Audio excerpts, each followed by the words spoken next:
Hey everyone, and happy Wednesday. This is Holly Chantal, the founder of the Land of Brand and your lead Mad Brand scientist. And this is the Land of Brand Laboratory, or for short, we like to call it the LOBoratory. And every week we meet Wednesdays, 12 o'clock Eastern Time, and we talk about different experiments in branding. And those experiments are different strategies, things that we're trying, things that our clients are trying, and we try to share what works and what doesn't work. And at the end, we will have time for you to share what's working for you, what's not working, and if you have any questions, you can share those as well. So on the right-hand side of your screen, no, actually no, for you it must be like this. On the right-hand side of your screen, you will see a chat box where you can leave your questions, comments, and at the end we will get to those. There is about a 30-second delay between me talking and you guys actually hearing me, so the sooner you get in your questions, the better, so at the end we're not having to twiddle our thumbs while they come in. So today we're going to thank Canada for implementing a law about double opt-in. So we're going to talk a little bit more about that. Let's go ahead and move over to the presentation. Let's make this full screen. All right. So thanks, Canada. Why double opt-in rocks, plus list building faux pas and common mistakes that make you look like a sleazeball. So what we're really talking about today is building your list with double opt-in and why you should. So the game plan is we're going to talk about what comprises a rocking list building no-nos, why they're no-nos, and the top 3 reasons you need to grow your list the right way, plus a couple more because I got carried away. So before we actually get into the content, let me tell you a little bit about why we're doing this topic right now. So within the last couple of weeks, there's been this kind of frenzy about double opt-in. Many of my clients came to me asking if they had double opt-in implemented. I have people emailing me freaking out because they're afraid of losing their list because now they need to implement double opt-in. If you're marketing to Canada or if you have Canadian people on your list, then this is something that you should be paying attention to. So in the US, double opt-in is not a law, but it can still be considered spam if you're sending emails to people that have not confirmed that they have requested the information. So it's really not that different. The Canadian law is saying that they do have to have confirmed their subscription before you can be emailing them. Otherwise, it's considered spam. Sorry about that. My dog's freaking out. So what does this mean for you? Well, this means that as a marketer online, you probably want to be protecting yourself just in case the US follows suit in implementing double opt-in into the spam laws. And really, it's something that you should be doing anyway. So the reason why I thank Canada is for bringing this to our attention and making it a topic of discussion and bringing it to the forefront of your mind, because it's something you should be doing anyway. And the good news is for my clients is that all of them have double opt-in already because that's how we implement their opt-in box and their follow-up sequences, is to incorporate that for the reasons that I'm going to share in today's presentation. So double opt-in is not a new thing. It is something that has been a topic of debate for a long time.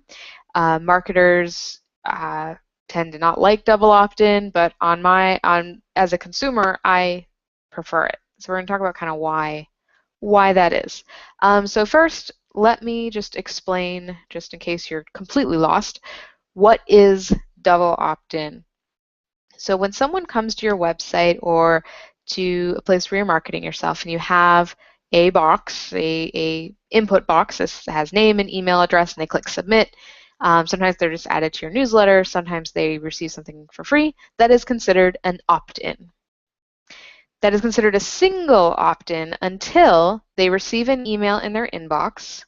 So that clicking submit triggers an email that goes to their inbox and it says, please confirm your subscription by clicking the link below, or some variation of that. But no matter what, they have to click a link. When they click that link, it confirms that they are the one that requested the information. That way I can't sign up 10 of my best friends for someone's list or to get free stuff. They have to confirm that it was them that requested the information, or at least that they want to have the information, even if someone else had opted them in. So getting that confirmation is a second step, and it is called a double opt-in. So they have requested the information and confirmed that they requested the information. And what this does is it tells the email providers that this person is requesting this. They are not going to, they're not going to consider your email spam, because spam is sending out unsolicited marketing emails. So if someone is not requesting it, therefore it is unsolicited. And you know, everyone hates spam. We don't like getting emails that we didn't request or don't want, because we have enough emails that we do want, and it gets lost in the shuffle. I literally clean out my inbox probably 5 times a day. So why might people not use double opt-in? Well, the biggest reason is that you lose a lot of subscribers who don't click that link. So the people that request the information and then don't open their email and click the link, they're never actually added to your list. So there is a percentage there that you might be losing, even though they've opted in.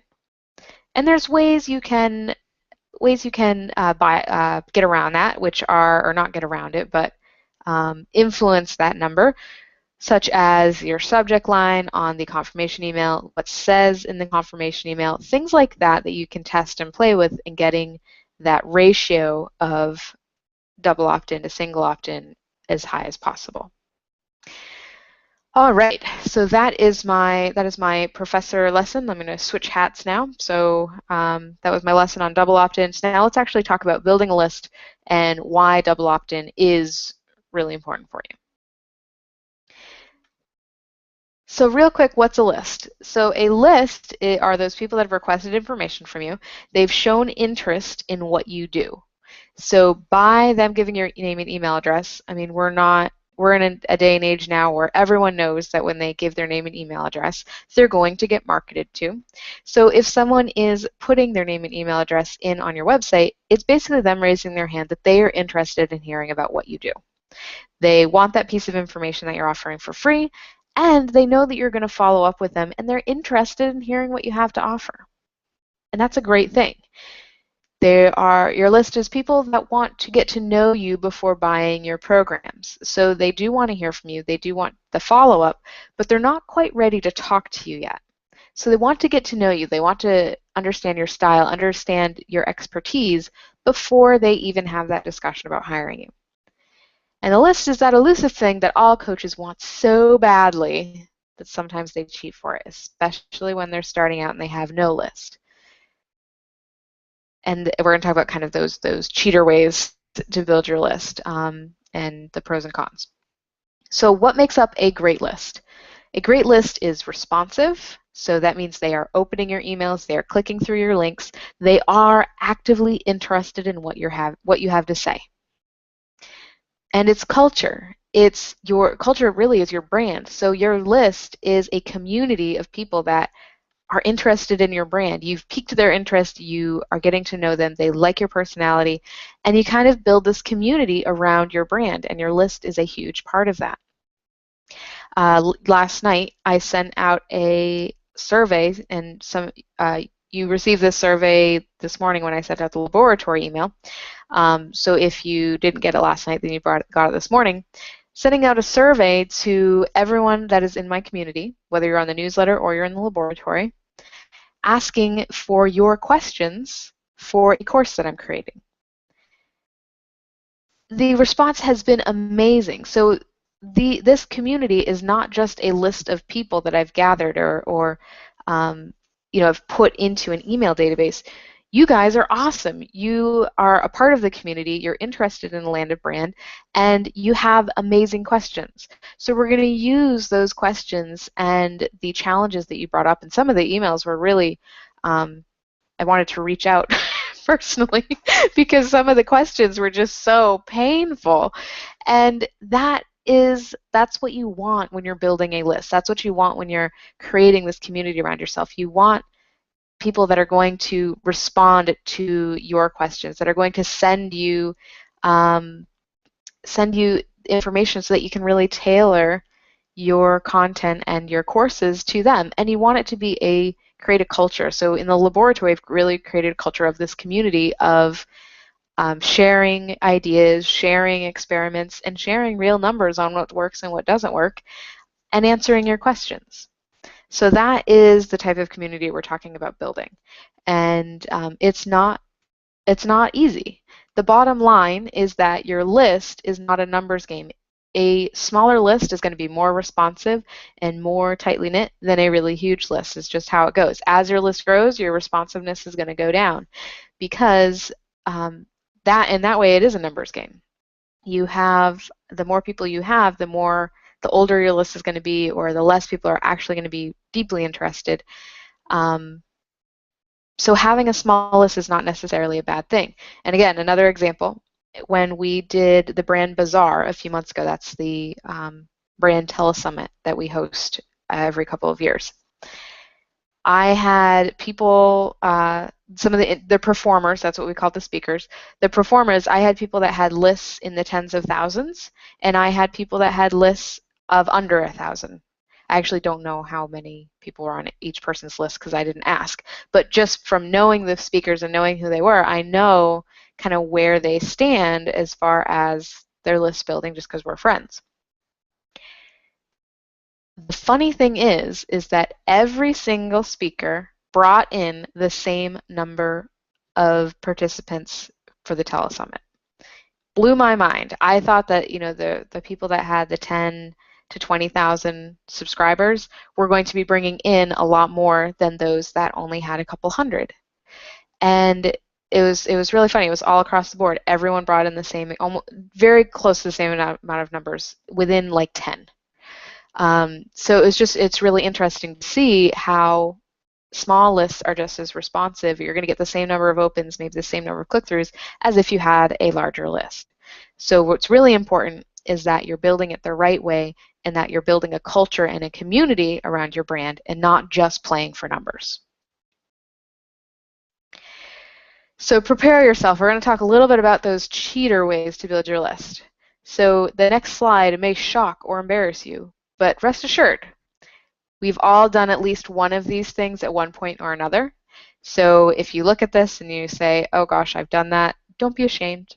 We've all done it. I've committed some of these as well, so no worries. And on the other hand, some of you may look at this list and say, what's the problem here? That's not wrong.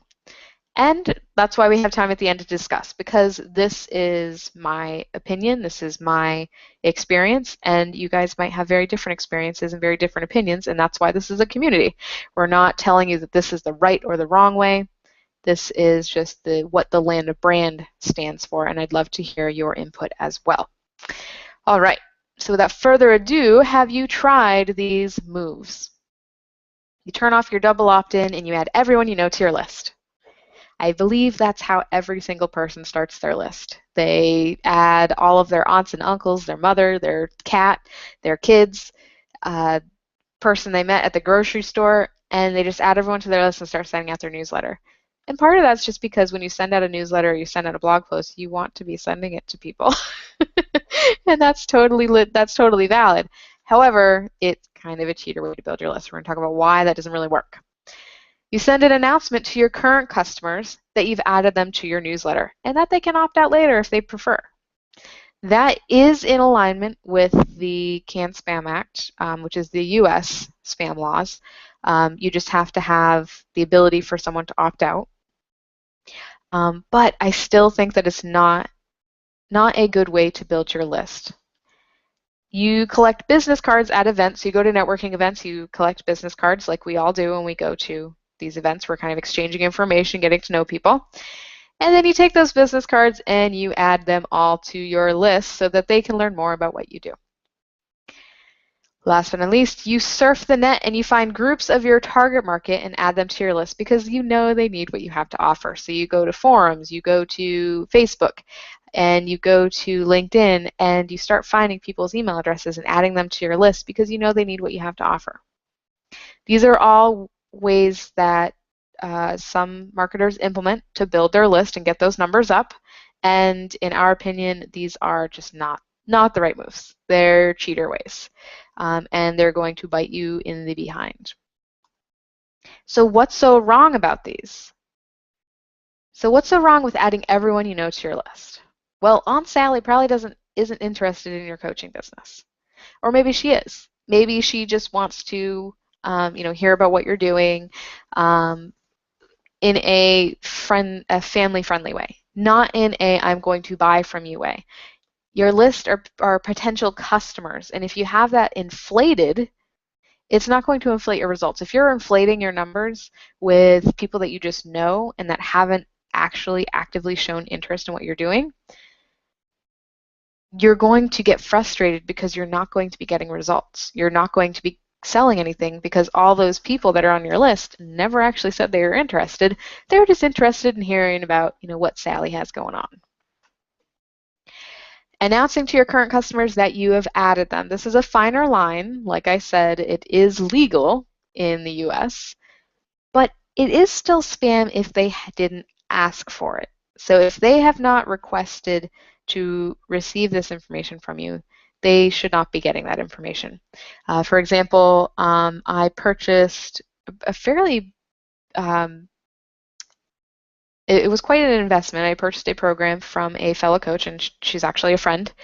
And they added me to their marketing list, and I was getting daily emails trying to sell me everything under the sun. And this was a friend. And I'm pretty sure that they didn't do it, personally. It was an automated thing where if you purchase a product from them, you're then added to their marketing list. I actually had to email them and ask them to remove me because I was afraid that in some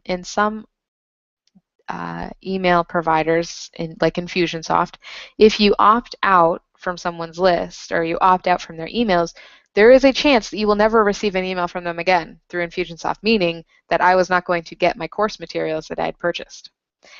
So I had to email them personally. It was really embarrassing and say, can you please remove me from your marketing list because I just purchased this from you and I don't have any interest in anything else and you are flooding my inbox. The other thing is that when I purchase a program, and maybe you guys can relate to this, I use a different email than if I was signing up for a newsletter or for some kind of opt-in offer. I have a specific email address that I use to monitor all the newsletters I'm getting and all of the marketing material I'm getting from different sources. And then I have my main email address, which is where I don't want my course materials that I purchase to get buried in my hundreds of emails I get a day, or I don't want my client emails to get buried by all the newsletters and that kind of thing. So I keep them separate. So for me, I like to sign myself up because I kind of organize my email inbox based on which email address I am using. So don't do it. It's just not nice. And again, if they've already purchased from you, chances are if they're interested in hearing more about what you have to do, what you have to offer, they will opt in. Collecting business cards at networking events. This is my personal pet peeve. I hate this. I love going to networking events and meeting people, but I do not like it when the next day I start getting all these automated emails from them. And this could really ruin a potential relationship because when someone adds me to their list and I didn't ask for it, it immediately, to me, sets off a red flag that this is not someone that I want to be doing business with because they're not in alignment. And it may be something that's completely innocent. So don't run that risk of ruining a potential relationship. Instead, reach out personally. So take those emails from those business cards and reach out and ask to follow up and talk to them. If they are interested in what you have to offer, they'll opt in. They will sign up for your newsletter. When I do collect those business cards, I might sign up for people's list because if I'm interested in hearing more about what they're doing, or I want to kind of get a feel for their marketing and who they are, I'll go and I'll sign up on their website. That's all you need. On the business card, on your business card, put a call to action to go to your website and get something for free. That's really all you should be doing. invite them to your list on their own terms, but don't add them manually. And last but not least, surfing the net. So bottom line, it's spam. Bottom line, if you are collecting email addresses and you don't even know who they are, you are spamming. That's really there's really no question about the right or wrong of that. So instead, be helpful. So instead of going to a forum and collecting the email addresses of the people that are on that forum and adding them to your list, instead post on the forum, make comments on blog posts, and be helpful. And in the signature, put a little link back to your website so that if someone is interested in your expertise and what you had to say, they can easily go to your website and sign up for your offer if they'd like to. So here are 3 reasons why you should grow slow. So this is why double opt-in is important, because you only have the people on your list that have actually asked for the information, have requested to hear from you. They have confirmed that interest and confirmed that they're good at opening emails and will click on links that you send them. That's a big test. If someone is not going to open your emails even to confirm their subscription, they're probably not going to open your other emails either.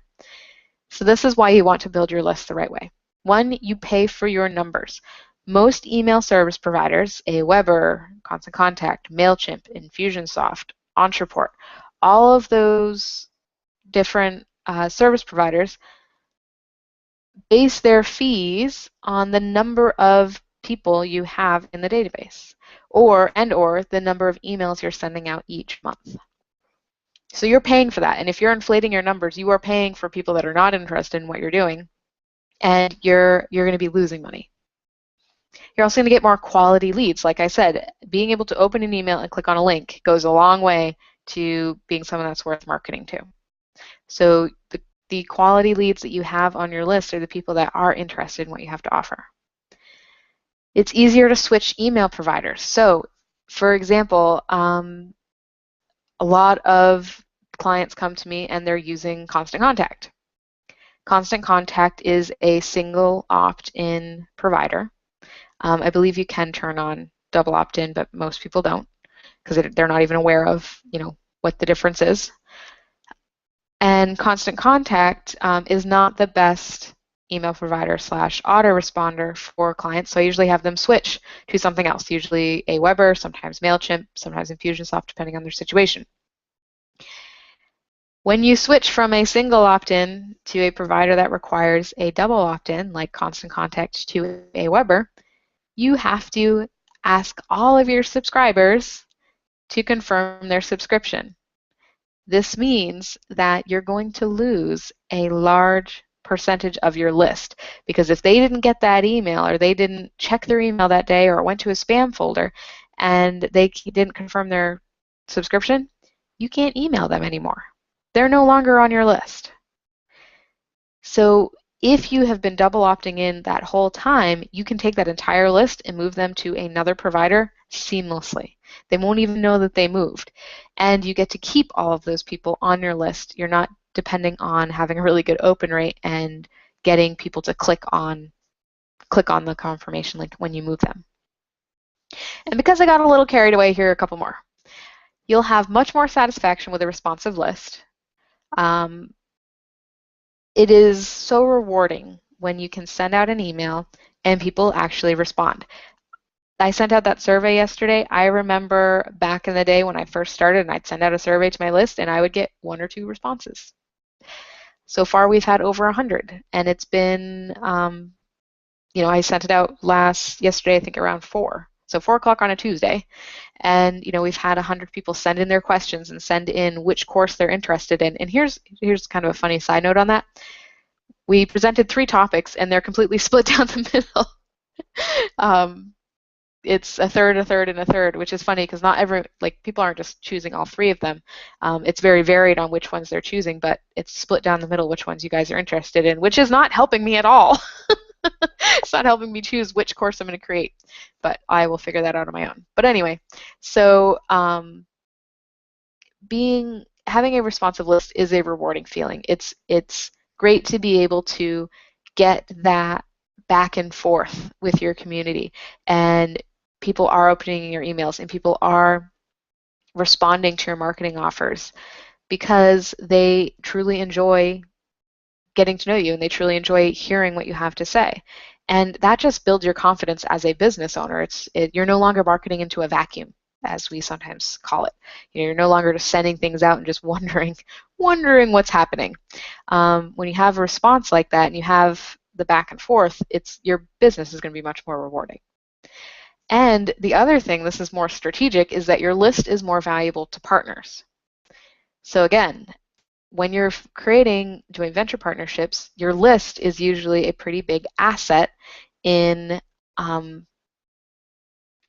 getting high-level partners to promote you or so that you'll promote them and do those kinds of exchanges. So you could have a really big list, but if your list is not responsive, they're still not going to want to play with you. So don't lie about your numbers and don't inflate your numbers because they will call you out on it. And if you do end up in a relationship and they're not getting much of a response from your emails going out, they might not partner with you again because it's still not helping them. They're wasting a lot of time and they may think you're lying to them because you're saying you have these big numbers, but you're not actually producing any results. And some people have more responsive lists than others. Like I said, you might find a partner that has a smaller list that is going to bring more clicks and more interest than someone that has a larger list that is not responsive.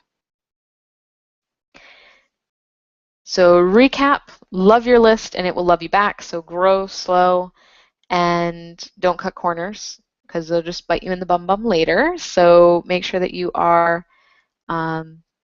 growing your list the right way, making sure that the leads that you're getting are quality, they are opening your emails, they are double opting in.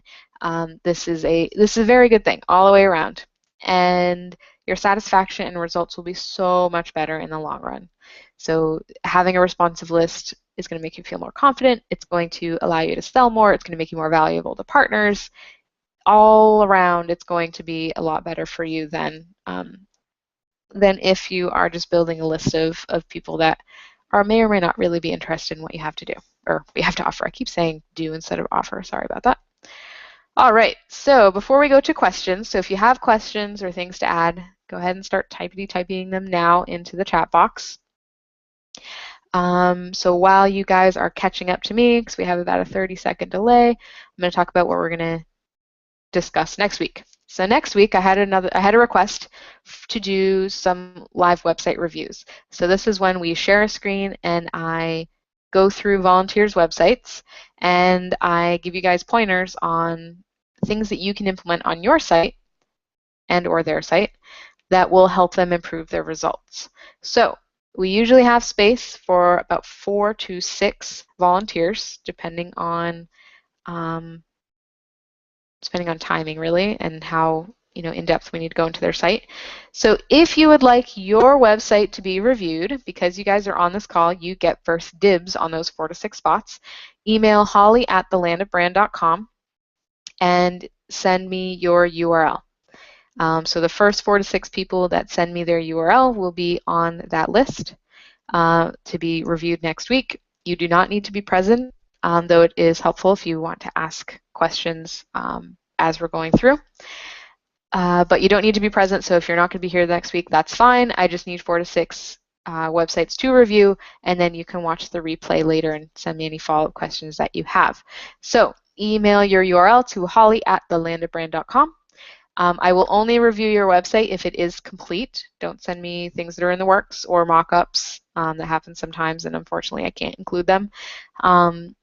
So if you have a completed website, please email it to me, holly@thelandofbrand.com. If you have another topic that you would like to see, also email that to holly@thelandofbrand.com.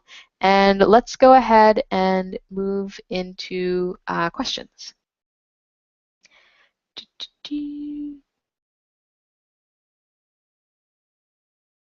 Tina says that she's never used I'm assuming double opt-in, never used double opt-in since 2006 and has minimal spam reports. And the companies violating aren't going to be stopped. So really, why do we need to?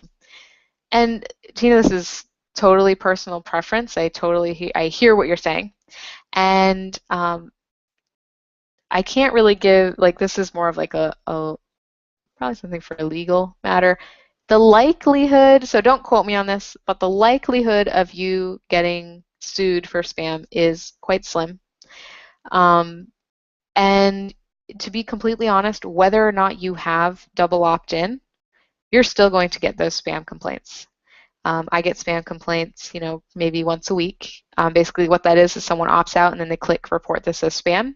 That happens. It always cracks me up. I've had clients do it, which really blows my mind, because let me rephrase that. Clients that did opt in and then they opted in and then they ended up purchasing and then they report me as spam when I email them. Doesn't really make sense. So being reported for spam in and of itself is not going to have anything bad happen to you, unless you're getting a high percentage, in which case, for instance, Infusionsoft, if you're getting more than one spam complaint per 1,000 emails that are going out, they will shut down your account. The reason for that is if their users are getting a lot of spam complaints, internet service providers and email providers will start blacklisting that whoever's sending out that email. So it affects the deliverability for everyone. So that is one reason to make sure that you're doing double opt-in, is to kind of help everyone, because you're kind of taking that extra step to make sure that you're not going to be reported as spam. And on the other hand, the law is really only going to affect you, and again, this is a legal gray area, so I'm not positive on this, but I'm pretty sure it will only affect you if someone were to actually sue you or make a complaint to the government that you are spamming them.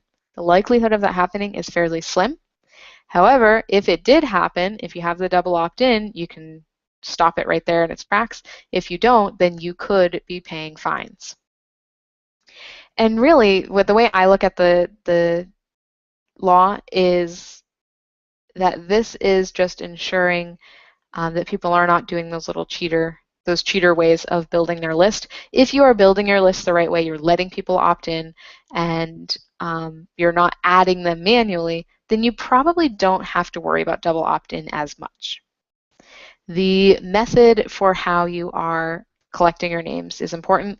I like double opt-in because it gives me that security of knowing that people are going to open my emails, knowing that if I need to switch service providers, I can, because you never know, down the line, service providers could require double opt-in, and then you're going to lose part of your list. So for me, it's just security of knowing that this list is solid, this list is going to stay with me, and you're building an asset. If you lose your list because new laws later, or your service provider changes their policy, you might be losing a huge asset in your business. So this is kind of an insurance policy for you. So that was a great question, Tina. Thank you. Kim says, did I hear you mention that people are being fined for not having double opt-in? I did not mention that, but it is true. And like I said, I'm pretty sure there's no way for your emails really to be monitored on a mass scale. But if someone were to make a complaint, they could potentially sue you if you are violating the CAN spam law. Again, very seldom is that probably going to happen, but this is double opt-in is kind of like that insurance policy against that. Jessica said, I've hit the report that says spam button by accident. It's often the most eye-catching button on the page. That's funny, Jessica. And you know what? I've almost done that as well. What really, so you're right, those clients that burned me may have done it accidentally, but it always makes me laugh when I see it. But you're right. So sometimes when I opt out of something, so you opt out and then it comes up with this big red button that says, do you want to report this as spam? Yes or no. And the yes is always like bigger than the no, so you just accidentally click on it. And that's what we call in website design a good call to action. They obviously designed that page very well to get someone to click the button, but maybe weren't really thinking about how that might affect, is that really the goal, to get someone to report something as spam? So good point, Jessica. Thank you. Tina says, is there somewhere to send spam emails? Is there somewhere to send spam emails as otherwise it doesn't feel like anyone in US is enforcing canned spam.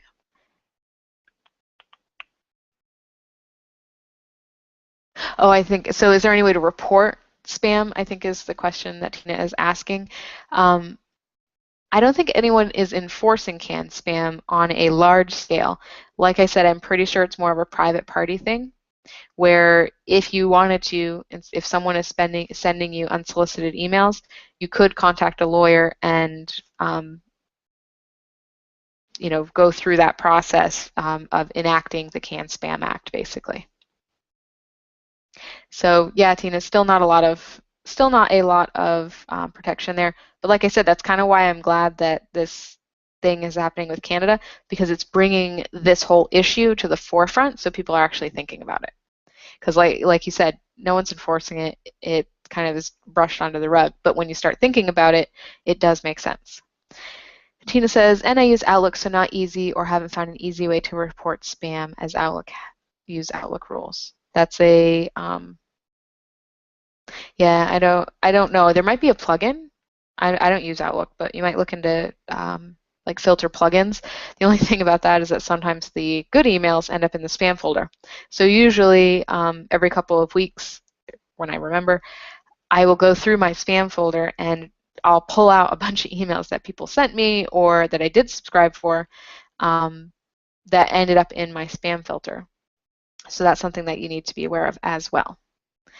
Okay, so I don't see any more questions coming in. I'm just going to give it a couple more seconds for you guys to catch up and see if there was any follow-ups on what we've already talked about.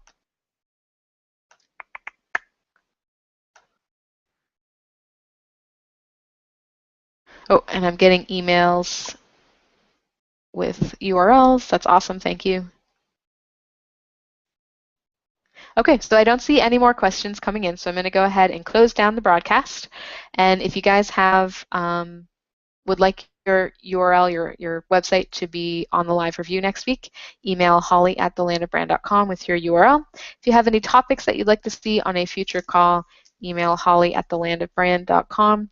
And that is it. I hope you all have a fantastic week, have a fantastic weekend, and I will see you next week. Bye.